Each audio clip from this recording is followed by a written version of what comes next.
ओम शांति, ओम शांति, ओम शांति। 1/9/2020 को साकार मुरली छ। मुरली को मुख्य सार में मीठे बच्चे बाप आए हैं तुम्हें कर्म अकर्म विकर्म की गुह्य गति सुनाने। जब आत्मा और शरीर दोनों पवित्र हैं तो कर्म अकर्म होते हैं, पतित होने से विकर्म होते हैं।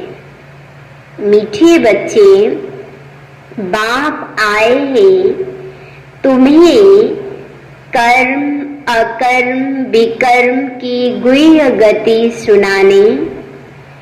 जब आत्मा और शरीर दोनों पवित्र हैं तो कर्म अकर्म होते हैं, पतित होने से विकर्म होते हैं। आज बाबाले मुरली को सार में बोल्नु भयो।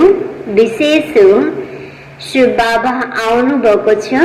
हामी हरेकलाई कर्म अकर्म विकर्म को गुह्य रहस्य बताउनको लागि र बाबा भन्नुहुन्छ जब आत्मा र शरीर पतित बन्छ, तमो प्रधान बन्छ, तब नै हाम्रो कर्म विकर्म हुन थाल्छ। जब आत्मा र शरीर दुईटै शुद्ध हुन्छ, सतो प्रधान हुन्छ भनेपछि त्यतिखेर गरेको हरेक कर्महरू अकर्म बन्छन्। विकर्म विकारको वश भएर हामीले कर्म गर्छौं त त्यो कर्म विकर्म बन्न पुग्छ।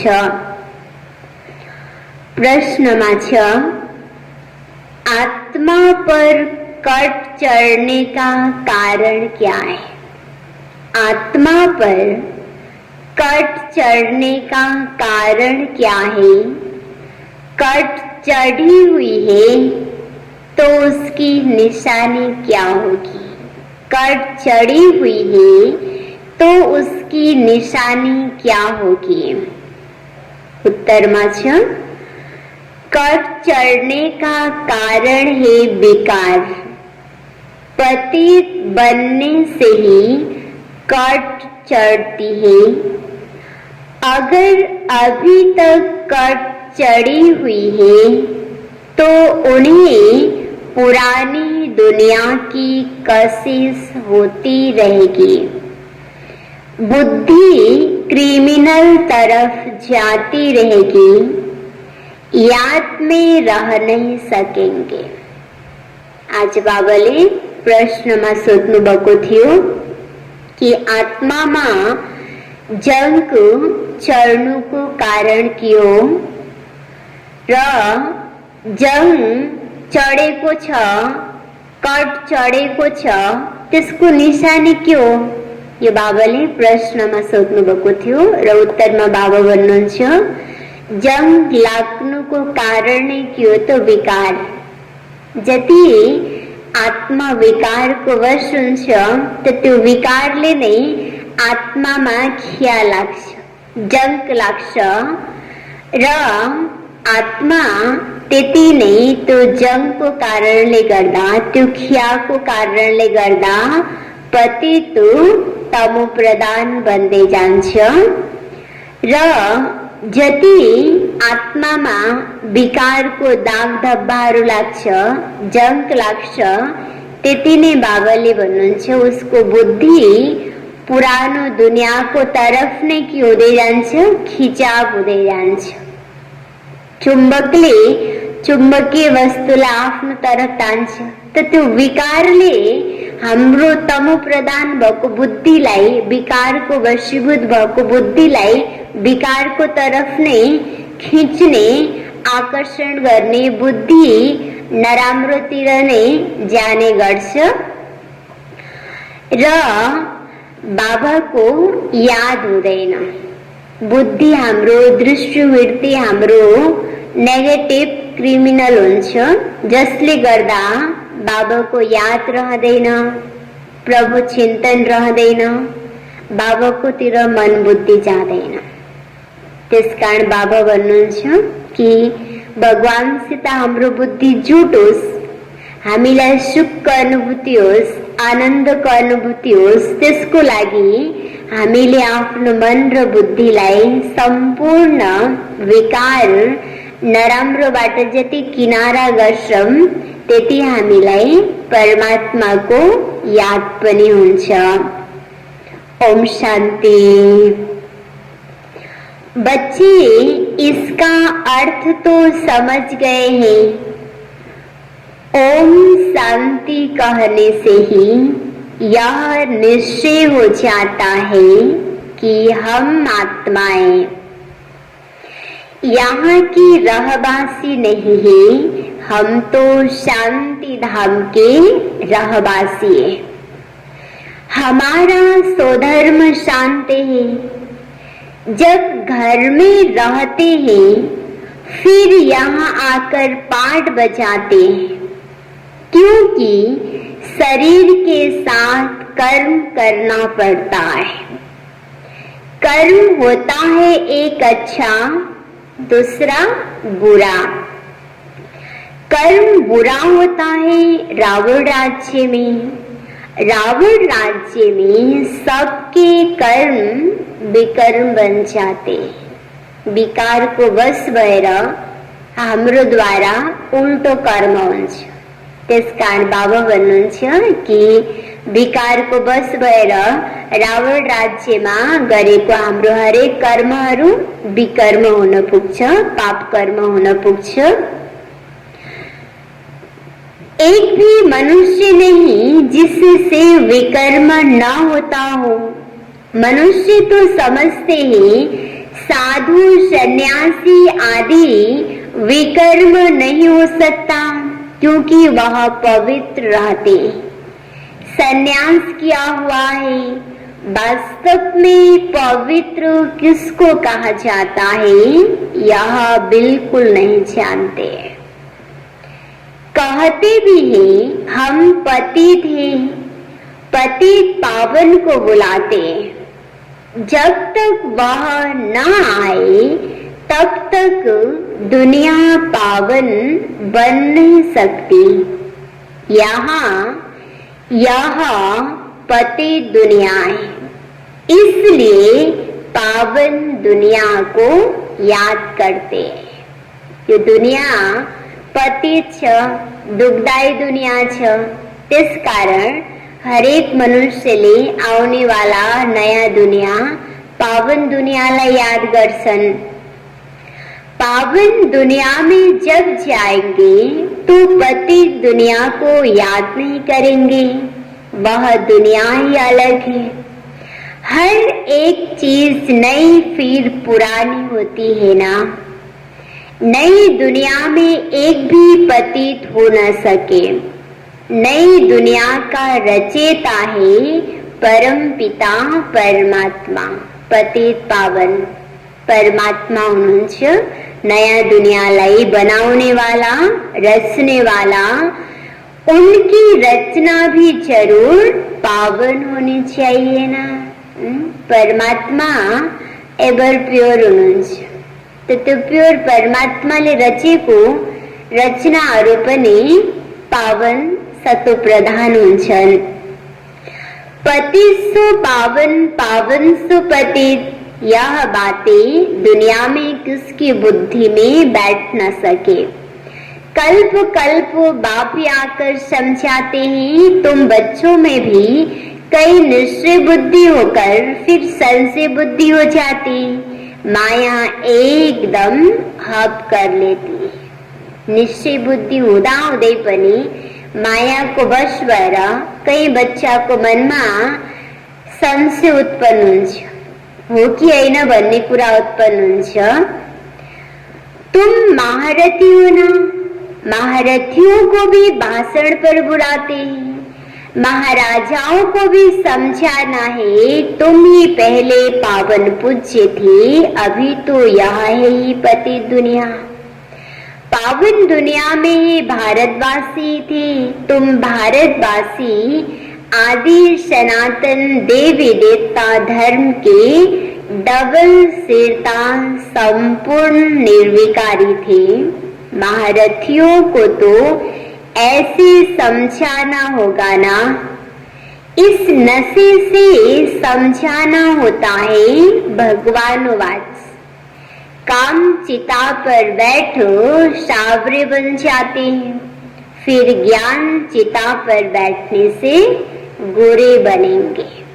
विकार को बस भएर हरेक मनुष्य आत्माहरू अहिले कालो भएको छ। जति हामी योगको अग्निले आत्मालाई तपन गराउँछौं, त्यति नै आत्मा निख्रिँदै जान्छ, सुन्दर बन्दै जान्छ, गोरो बन्दै जान्छ।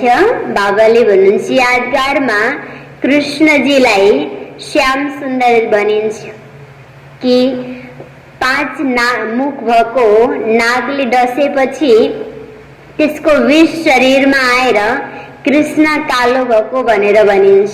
त बाबाले भन्नुहुन्छ कि कुनै स्थूल नाग नभएर जब मनुष्य विकारको वश काम क्रोध लोभ मोह अहंकार यो विकारको वश हुन्छ त आत्मा कालो हुन्छ। जब आत्मा यो विकारबाट एकदम मुक्त हुन्छ ज्ञान र योगको द्वारा त सुन्दर हुन्छ। जब आत्मा सुन्दर त उसलाई शरीर पनि सुन्दर प्राप्त हुन्छ। अब जो भी समझाते हैं वह तो काम चिता पर बैठ न सके, परंतु ऐसे भी है जो औरों को समझाते समझाते काम चिता पर बैठ जाते हैं। आज यह समझाते कल विकार में गिर पड़ते, माया बड़ी जबरदस्त है बात मत पूछो। जसले जीवनमा धारणा गरेकै छैन त बाबाले भन्नुहुन्छ उसले अरूलाई सम्झाउनै सक्दैन। दुसरालाई सम्झाउनको लागि खुद हामीले जीवनमा धारणा गर्छौं, तब नै हामीले दुसरालाई पनि सम्झाउन सक्छौं, भन्न सक्छौं।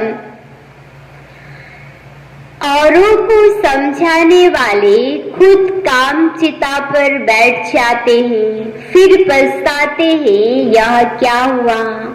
बॉक्सिंग है ना, स्त्री को देखा और कशिश आई, काला मुंह कर लिया, माया बड़ी दुस्तर है। देहलाई देख्छौं त देहको आकर्षणले हाम्रो बुद्धि परिस्थिति वस्तु भ्रष्ट पनि हुन सक्छ।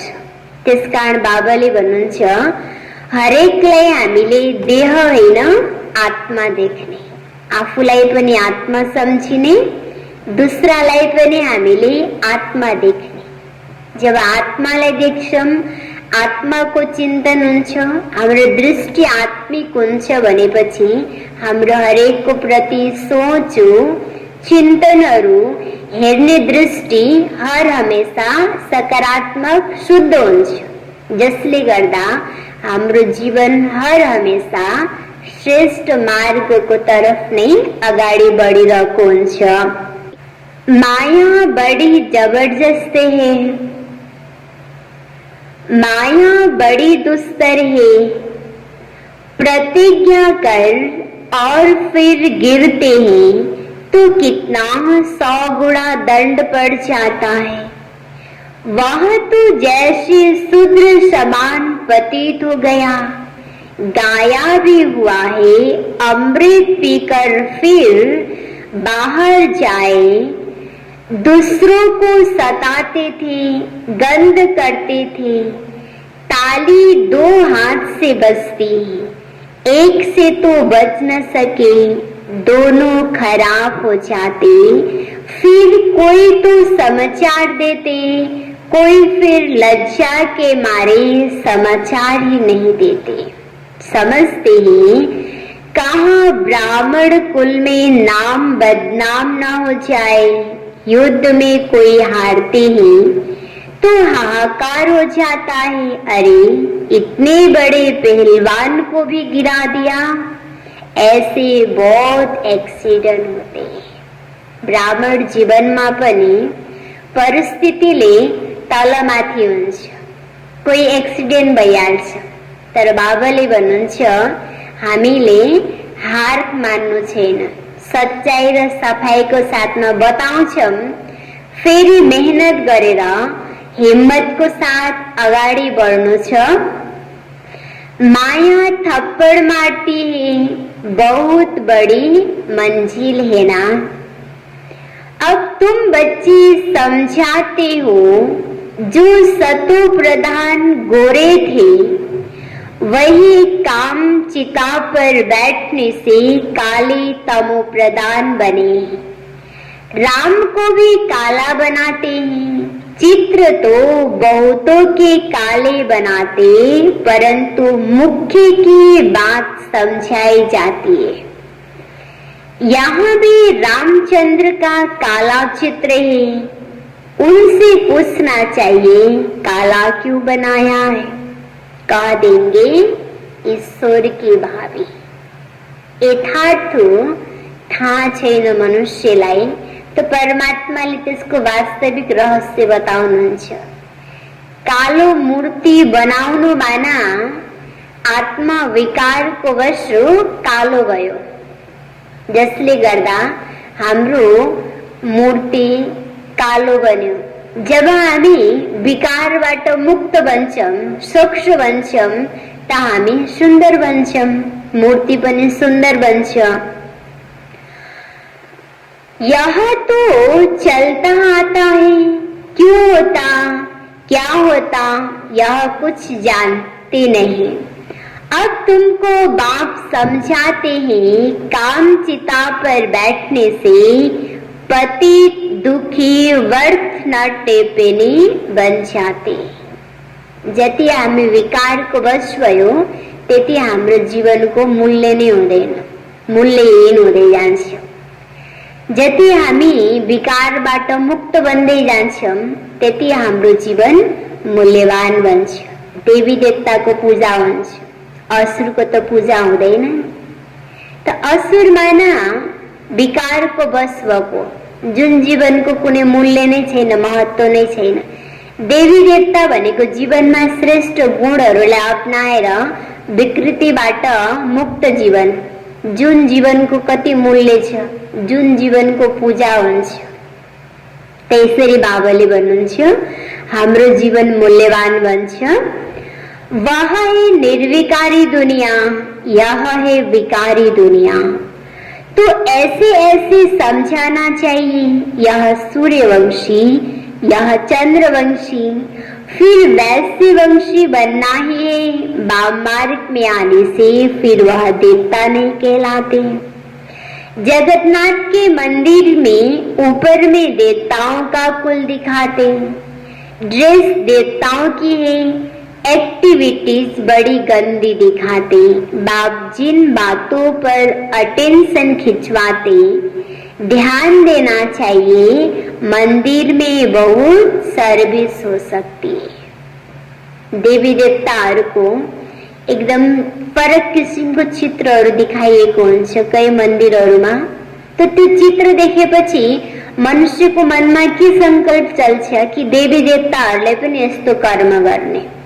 तर बाबाले भन्नुहुन्छ देवी देवताले त्यस्तो गरेको होइन।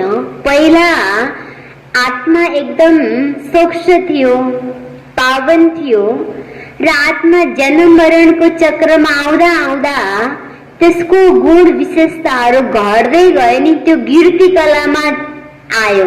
त्यसको यादगार फेरि चित्रहरू पनि त्यस्तो देखाइदियो कि त्यही देवताहरू वाम मार्गमा हिँडेपछि उसको अवस्था पनि गिर्दै जान्छ, कर्महरू पनि तल तल झर्दै जान्छ। त्यो यादगार चित्रहरू त्यस्तो प्रकारको दिखाइदिएको। बाँकी साँच्चै देवी देवताले नै त्यस्तो गर्ने चाहिँ होइन।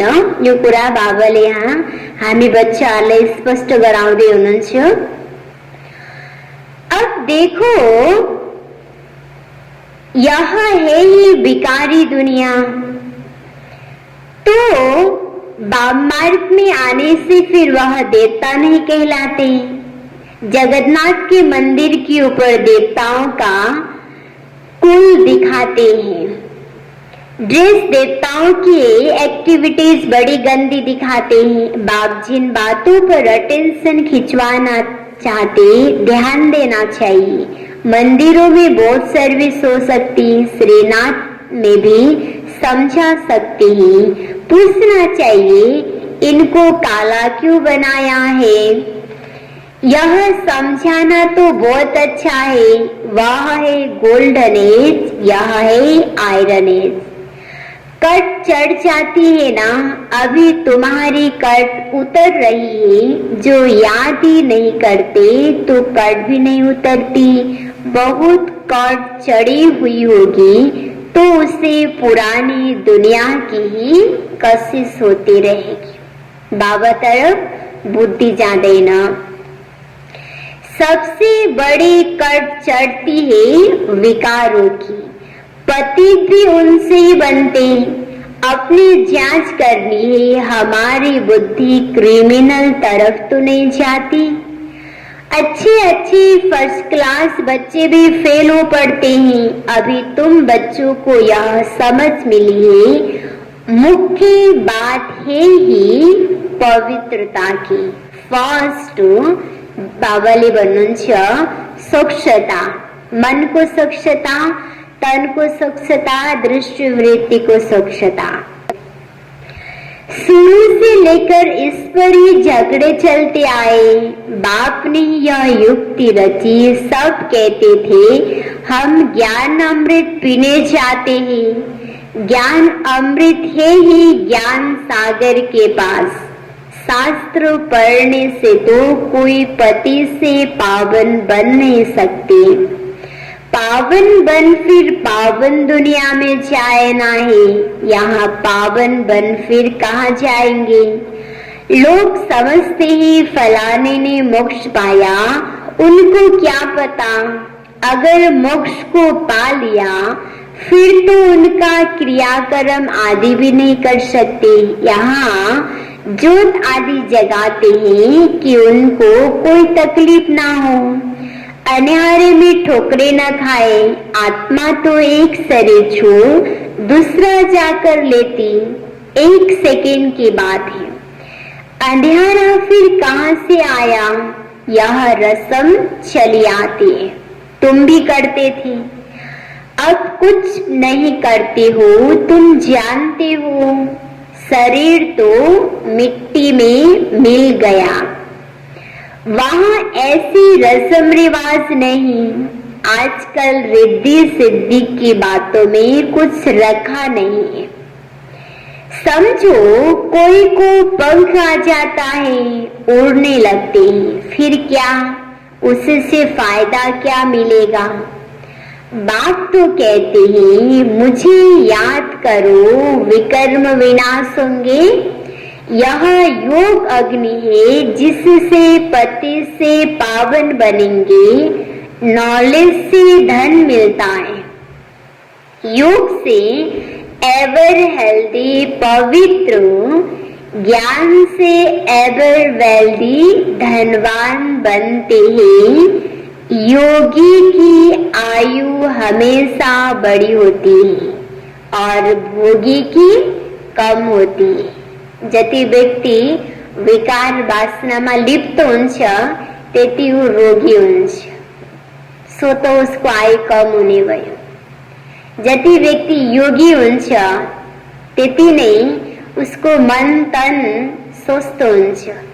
आयु उसको आपसे आप धीरे हुन्छ, वृद्धि हुँदै जान्छ आयु।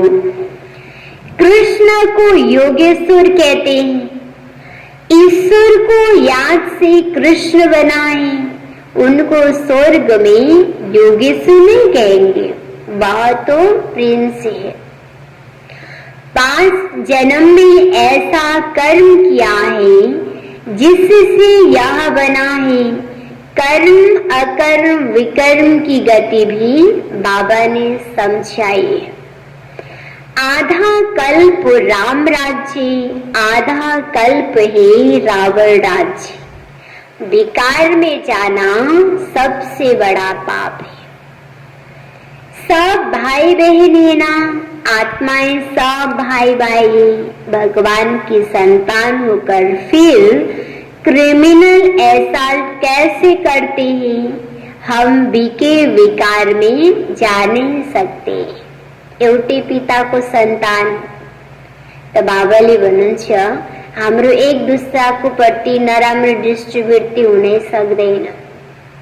अगर चलो कसैको प्रति नराम्रो नजर गई पनि हाल्यो त बाबाले भन्नुहुन्छ यो कुरालाई तिमीले स्मरण गर कि हामी एउटै पिताको सन्तान हो। आत्मा रूपमा हाम्रो एक दूसरासित सम्बन्ध भाइ भाइको छ। यसरी स्मरण गर्छौं भनेपछि हाम्रो हरेक प्रति दृष्टिवृत्ति सकारात्मक जान्छ। नराम्रो दृष्टिवृत्ति कसैको प्रति पनि हुँदैन। इस युक्ति से ही पवित्र रह सकते हैं। तुम जानते हो अभी रावण राज्य खत्म होता है, फिर हर एक आत्मा पवित्र बन जाती, उसको कहा जाता है घर घर में सोचरा। तुम्हारी ज्योति जगी हुई है, ज्ञान का तीसरा नेत्र मिला है। शिव बाबाले आएर हरेकलाई ज्ञान को तीसरा नेत्र दिनुभएको छ। जुन नेत्रको द्वारा हामीलाई गर्ने नगर्ने ठीक बेठिक हरेक कुरा स्पष्ट थाहा हुन्छ। सतयुग में सब पवित्र ही रहते, यह भी तुम अभी समझते हो। दूसरों को समझाने की बच्चों में नंबरवार ताकत रहती है, नंबरवार याद में रहते हैं। राजधानी कैसे स्थापन होती है, कोई की बुद्धि में यह नहीं होगा। तुम सेना होना जानते हो, याद के बल से पवित्र बन हम राज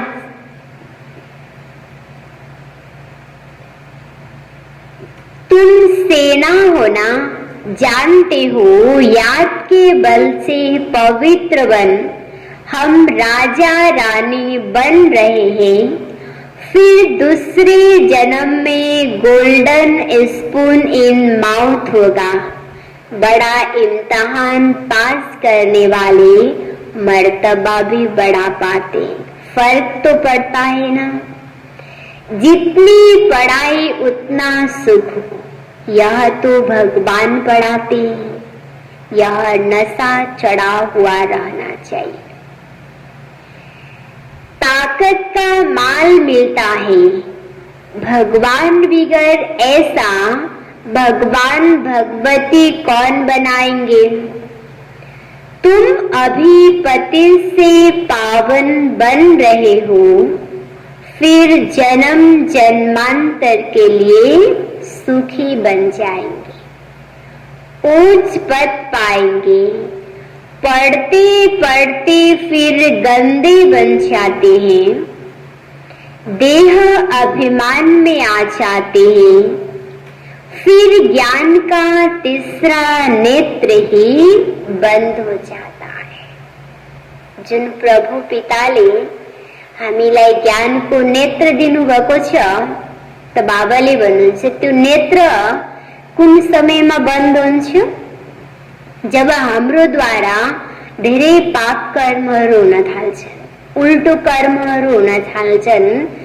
उल्टो कर्म भएपछि पाप कर्म भएपछि त्यो पाप कर्मले ज्ञानको नेत्रलाई के गरिदिन्छ? बन्द गरिदिन्छ। त्यसकारण हर हमेशा हामीमा भएको ज्ञानले काम गरि नै राखोस्। त्यसको लागि बाबाले भन्नुहुन्छ त्यो नेत्रले स्पष्ट देख्न सकियोस्, त्यसको लागि विकार विकृतिको धूल त्यो ज्ञानको सिसामाथि लाग्न भएन। अगर कुनै कारणवश लागि पनि हाल्छ त त्यसलाई फेरि योगको अग्निले हामीले त्यो धुलोलाई के गर्नु छ? खत्म गर्ने नष्ट करने काम गर्नु छ। बाबा खुद कहते बड़ी मेहनत है, मैं कितनी मेहनत करता हूँ ब्रह्मा के तन में आकर, लेकिन समझकर फिर भी कह देते ऐसे थोड़ी हो सकता है, शुभ बाबा आकर पढ़ाते हैं, हम नहीं मानते। यह चालाकी है, ऐसे भी बोल देते हैं राजाई तो स्थापन हो ही जाएगी। कहते हैं ना सच की बेड़ी हिलती है परंतु डूबती नहीं। गाह्रो हुन्छ तर मेहनत गर्छौं भनेपछि सफल चाहिँ सच्चावाला नै हुन्छ। झुटवाला छलकपटवाला कहिले पनि बाबाले भन्नुहुन्छ अगाडि बढ्दैन। भले पहिला चलाखीले उसलाई सजिलो भए पनि अन्तिममा हार उसको निश्चित छ। तर सच्चाइवालालाई पहिला गाह्रो भए पनि अप्ठ्यारो भए पनि अन्तिममा विजय सच्चाइको नै हुन्छ, एकदम निश्चिन्त हुने। कितने विघ्न पड़ते हैं। अच्छा, मीठे मीठे सिकी लदी नूरी रतन, श्याम से सुंदर बनने वाली आत्माओं प्रति माता पिता बाप दादा का दिल व जान सिख व प्रेम से याद प्यार और गुड मॉर्निंग। रूहानी बाप की रूहानी बच्चों को नमस्ते, रूहानी बच्चों की रूहानी बाप को याद प्यार गुड मॉर्निंग नमस्ते नमस्ते। यो छ धारणाको लागि मुख्य सार। पहिलो नम्बरमा योग की अग्नि से विकारों की जंग को उतारना है।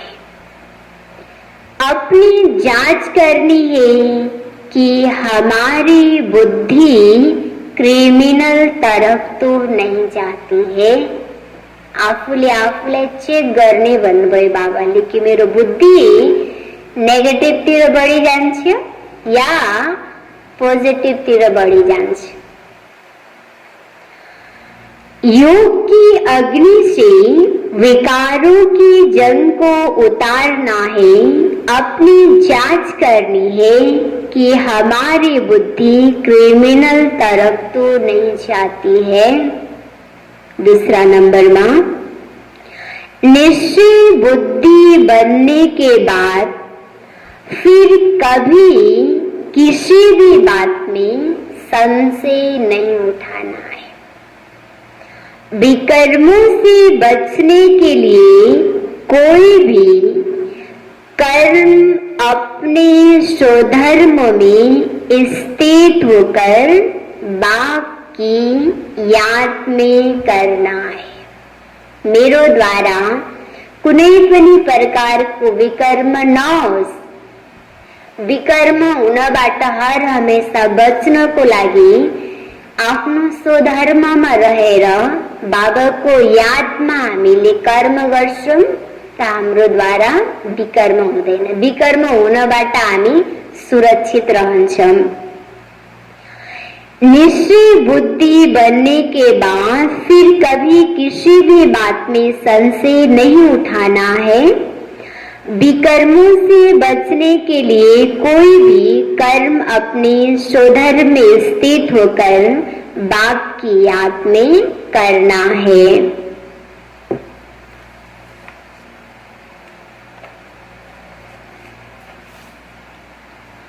वरदान में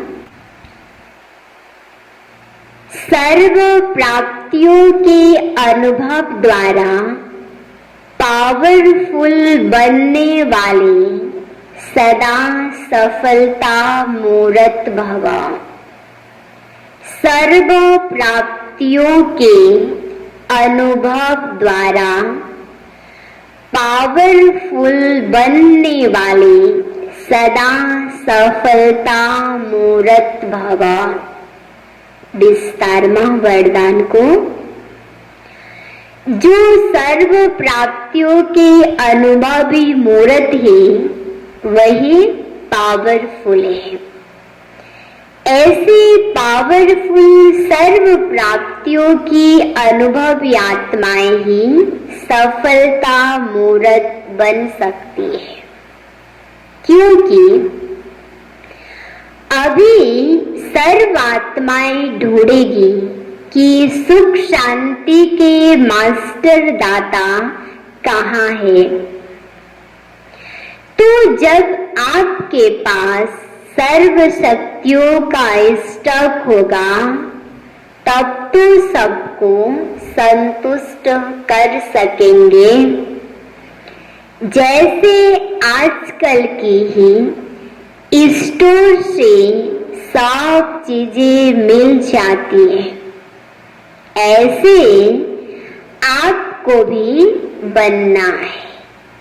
ऐसी नहीं सहन शक्ति हो सामना करने की नहीं, सर्व शक्तियों का स्टॉक चाहिए, तब वो सफलता मूर्त बन सकेंगे। सफलता मूर्त बनने को लागे बाबाले भन्नुभयो हरेक शक्ति र गुणले आफूलाई भरपूर हुने शक्ति र गुण हामीमा स्टक होस्, आफूलाई चाहिने मात्रै नै एक्स्ट्रा पनि, जो कि हामीले परिस्थितिवश दुसरालाई दिन पनि सकौं, तब बल्ल बाबाले भन्नुहुन्छ हामी सफलता मूर्त बन्न सक्छौं। स्लोगनमा छ मर्यादाएं ही ब्राह्मण जीवन के कदम है। ब्राह्मण जीवन के कदम है। कदम पर कदम रखना माना, कदम पर कदम रखना माना, मंजिल के समीप पहुंचना, मंजिल के समीप पहुंचना। मर्यादाएं ही ब्राह्मण जीवन के कदम है। कदम पर कदम रखना माना, मंजिल के समीप पहुंचना। यो छ मातेश्वरी जी को अनमोल महावाक्य। पुरुषार्थ और प्रारब्ध का बना हुआ अनादि ड्रामा। मातेश्वरी पुरुषार्थ और प्रारब्ध दो चीजें हैं। पुरुषार्थ से प्रारब्ध बनती है, यह अनादि सृष्टि का चक्र फिरता ही रहता है। जो आदि सनातन भारतवासी पूज्य थे, वही फिर पुजारी बने, फिर वही पुजारी पुरुषार्थ कर पूज्य बनेंगे। यह उतरना और चढ़ना अनादि ड्रामा का खेल बना हुआ है। झरने र चढ़ने, पुरानो बाट नया, नया बाट पुरानो, दिन को बाद रात, रात को बाद दिन। त्यस्तै बाबाले भन्नुहुन्छ मनुष्य आत्मा पनि पहिला सतो प्रधान थियो, जन्म मरण को चक्रमा आउँदा आउँदा तमो प्रधान बन्छ। जब वो सतो प्रधान थियो पूजनीय अवस्था थियो, तमो प्रधान बनेपछि पूजा गर्नेवाला हुन्छ। यसरी मनुष्य आत्मा पनि चक्रमा आउँछ। यो मम्माले भन्नुहुन्छ। मातेश्वरी मेरा भी यह प्रश्न उठता है कि जब यह ड्रामा ऐसा बना हुआ है, तो फिर अगर ऊपर चढ़ना होगा तो आप ही चढ़ेंगे, फिर पुरुषार्थ करने का फायदा ही क्या हुआ। जो चढ़ेंगे फिर भी गिरेंगे, फिर इतना पुरुषार्थ क्यों करें। कई आत्मा को अंदर संकल्प चलશે ને તો संकल्प चलेर मम्मालाई की प्रश्न કર્યો कि जब मान्छे झर्नु नै छ भने पछि चढ्ने किन, या ऊ चढ्ने नै छ भने पछि उसले छुट्टी पुरुषार्थ किन गर्न पर्यो। समयले नै उसलाई अगाडि बढाउनु पर्ने नि, किन पुरुषार्थ गर्ने। यस्तो प्रकारको क्वेशन मम्मासित सोध्नुभयो त मम्माले फेरि यसको जवाफ दिनुहुन्छ।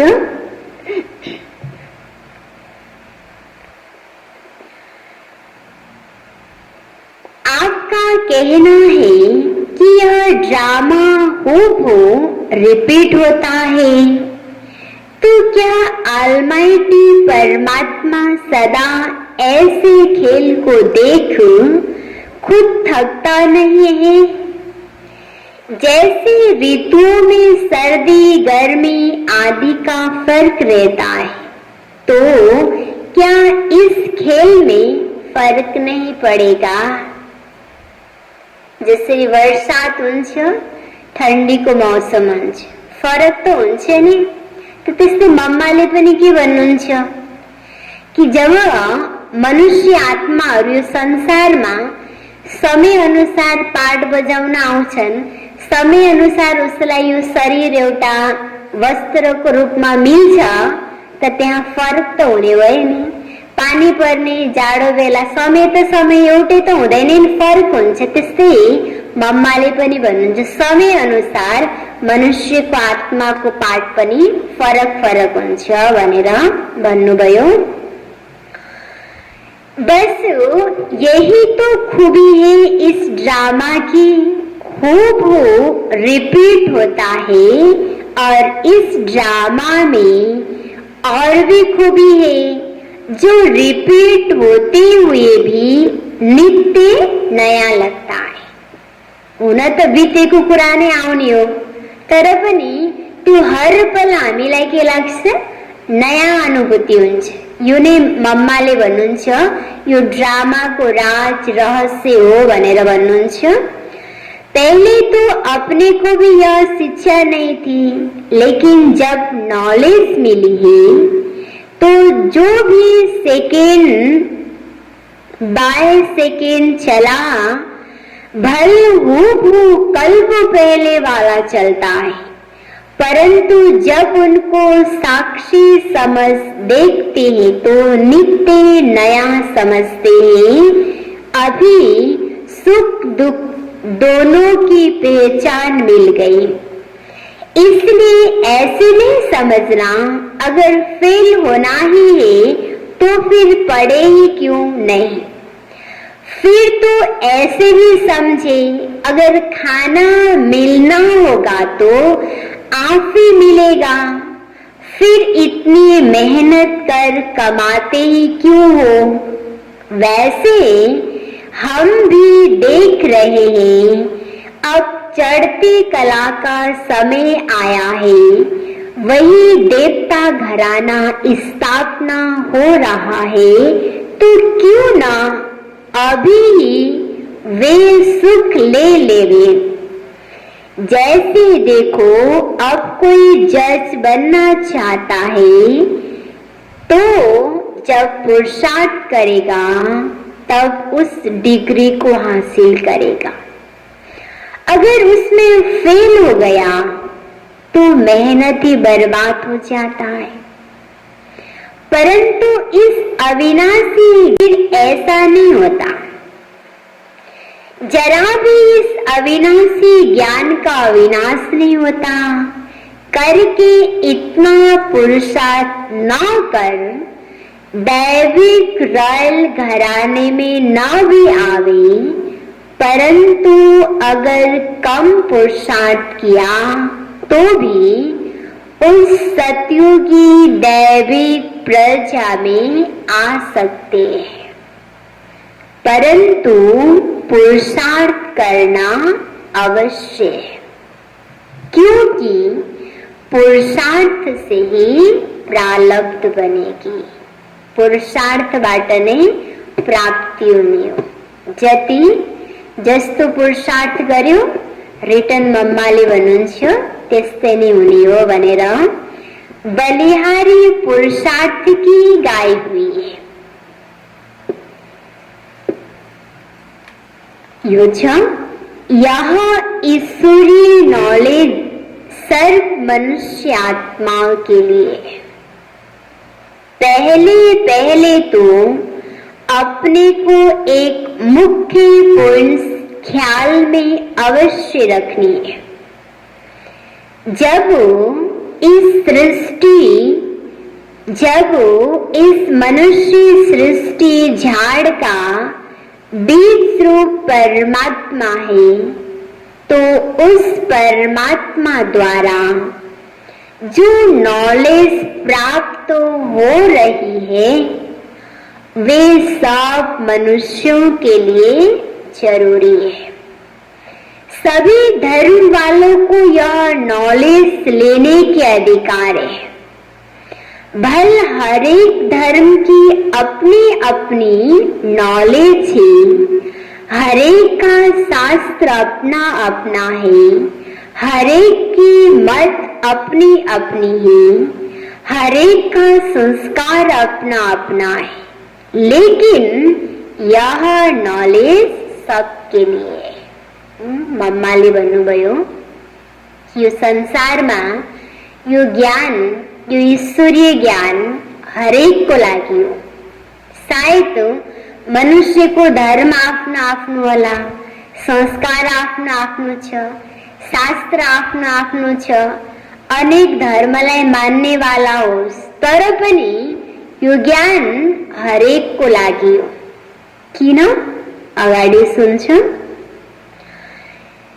तो यह नॉलेज सबके लिए, भल वे इस ज्ञान को न भी उठा सके, हमारे घराने में भी न आवे, परंतु सबका पिता होने के कारण उनसे योग लगाने से फिर पवित्र अवश्य बनेगी। भले हरेक आत्माले ईश्वरीय पढाइ पढेर पुरुषार्थ गरेर एउटै कुल एउटै घरानामा नपनि जालान्, तर परमात्मा भनेको हरेकको पिता हुनुहुन्छ। धर्म, जाति, कुल हरेकको, र हरेकको पिता हुनाको कारणले त्यो पितालाई योग लाउँछौं भनेपछि हामी जहाँ छौं, जुन ठाउँमा छौं, जुन धर्मको छौं, त्यही रहेर नै त्यो पितालाई हामीले याद गर्छौं भनेपछि हामी अवश्य पवित्र चाहिँ बन्छौं। जब हामी पवित्र बन्छौं भनेपछि घर जानको लागि हामीलाई सजिलो पनि हुन्छ। इस पवित्रता के कारण अपने ही सेक्शन में पद अवश्य पाएंगे, क्योंकि योग को तो सभी मनुष्य मानते हैं। बहुत मनुष्य ऐसे कहते हैं हमें भी मुक्ति चाहिए, मगर सजाओं से छूट मुक्त होने की शक्ति भी योग द्वारा ही मिल सकती है। त्यो हुनाले यो परमात्मा को ज्ञान, परमात्मा को याद हरेक को लागि जरुरी छ। जति हामीले परमात्मालाई याद गर्छौं, योग गर्छौं, त्यो योगको द्वारा नै हामीलाई शक्ति प्राप्ति हुन्छ र त्यो शक्ति द्वारा नै हामीलाई मुक्ति प्राप्ति हुन्छ। सजाबाट, पाप कर्मबाट, नराम्रो कर्मबाट हामी मुक्त हुन्छौं। त्यो विधि भनेको नै परमात्माको याद हो। ओम शान्ति।